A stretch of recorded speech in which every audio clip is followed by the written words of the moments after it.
The story of Franca Viola is a powerful example of this. The double standard has led to twisted legal codes over the years, including Article 544 of the Italian Criminal Code. This article allowed for the repair or exculpation for an unmarried woman's rape by marriage to the rapist.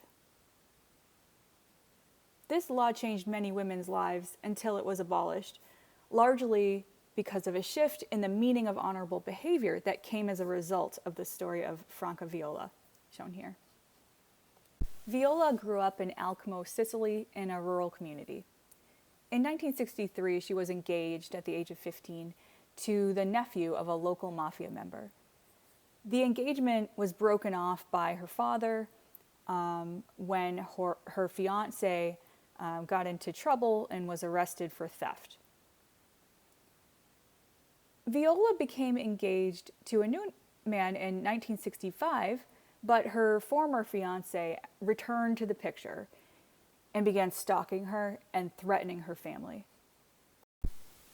In December of 1965, the former fiancé and 12 armed companions broke into the Viola home and kidnapped Franca Viola. Franca was repeatedly raped over 8 days in a farmhouse on the outskirts of town belonging to the assailant's family.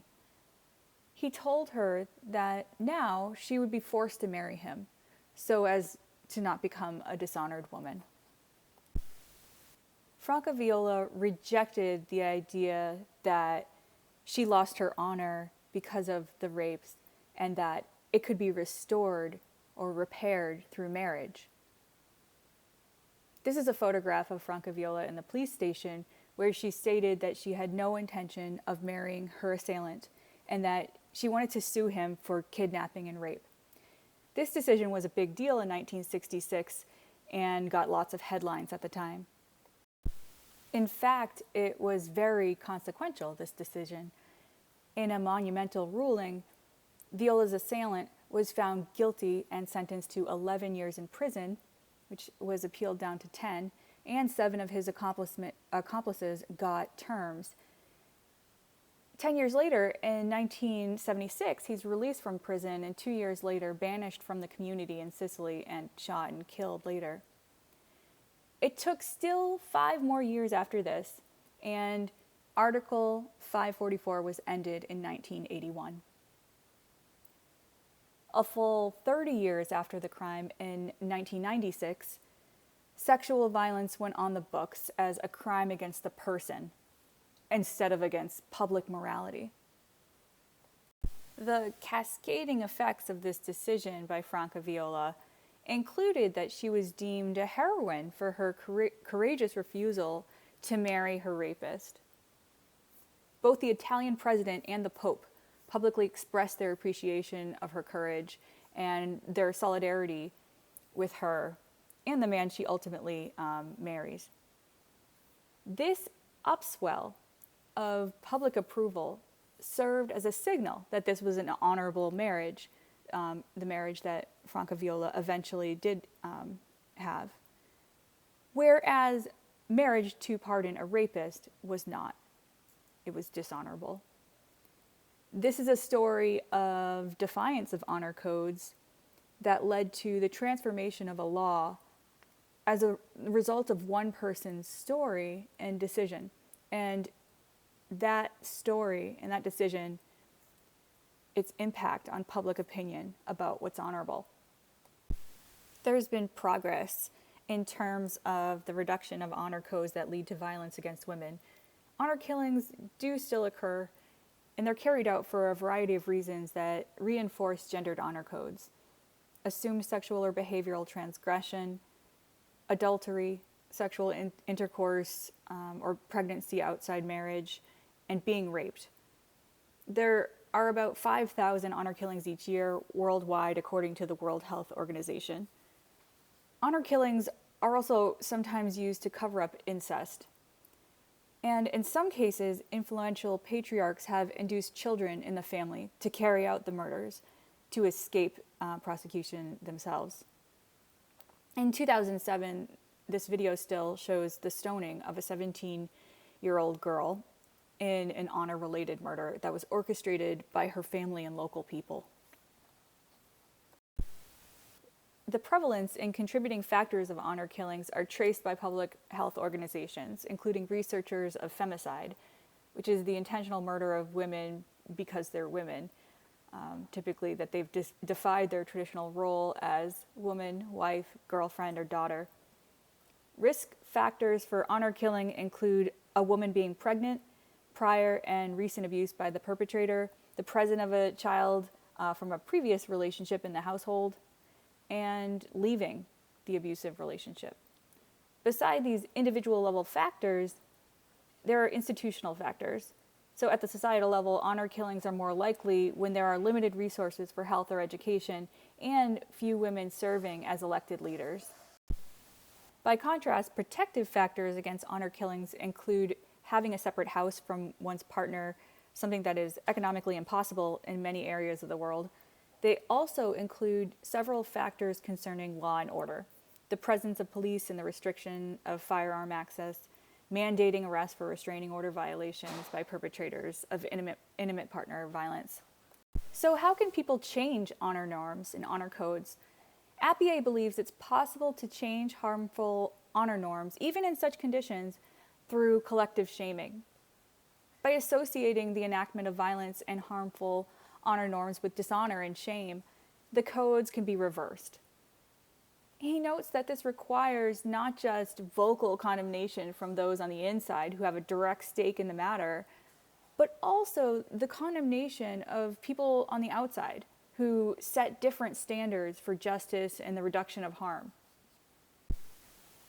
Nisbet and Cohen's view is that social economic factors create honor cultures, and these are what need to be addressed in order to change honor norms. In their view, conditions of scarcity, problems with law and order, the institutions, and low mobility lead to cultures of honor with a propensity for violence.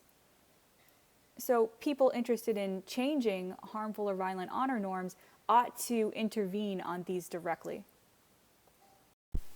So at this point, it's useful to consider where you perceive honor and honor cultures to be present today, and why you think that. Nisbet's theory of honor cultures is not a claim about the South alone. He's using the conditions faced by the people in the South as an example of the difficult conditions that produce honor cultures everywhere and promote violence. So in his account, similar cultures of honor and economic determinants can be seen the world over. APA focuses on honor as sort of an ever-present influence in every culture. It's the determiner of right and wrong behavior for people within their group or community. What's right is what's honorable. What's wrong is what brings dishonor to the self and to the group as an extension of the self. It's also what motivates people in groups toward right action, in his view. When the group is collectively viewed as honorable, the individuals in that group feel that honor as their own. Is honor more of a concern in groups and communities facing exceptional economic stress with little opportunity to escape it? Or is there a concern for honor that you think qualifies as an honor culture in groups that aren't struggling? And why? Nisbet proposed that certain cultural stances might take on a life of their own and become cultures of honor. Is there a lingering influence of cultures of honor in moral values and behavior today? Your assignment this week concerns two main questions about the role of honor today and how we can change honor codes. And you'll go on a virtual field trip, which I'll explain in a second. The first part is about honor today. Do you believe there are cultures of honor today? Why and why not?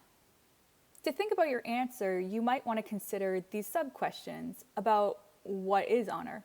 Do you consider honor a part of identity, like APA does, a feature that works to keep groups together? Or do you consider honor more like an emergent phenomenon from conditions of socioeconomic pressure and scarcity. For the second part, think about changing honor codes. How do you perceive honor to affect morality today, if at all? And what do you think works best to change cultures of honor, and why? Here, you might think about whether you're with Appiah about collective shaming, or with Nisbet about targeting social economic underpinnings of honor codes. How else could you attempt to change honor norms, and why do you think this is the best method? So to sum up, for this assignment, there are two parts. You'll address honor today, what it is, and if you think it still influences morality and how. And address how you would go about changing honor codes and why you think this is the best method. For your virtual field trip, you're going to provide supporting materials from real events in life today. So this involves a virtual field trip to the World Wide Web, where you can gather news articles, photos from current events that you can describe, and you connect these up to your responses to the questions as examples. A screenshot and a link should do it. You're giving people who are reading about your thoughts and ideas on these topics a chance to be enticed by your ideas and what you've found, and also you allow them to follow the link to read more. So this assignment will be described in even more detail on the discussion board. Thanks.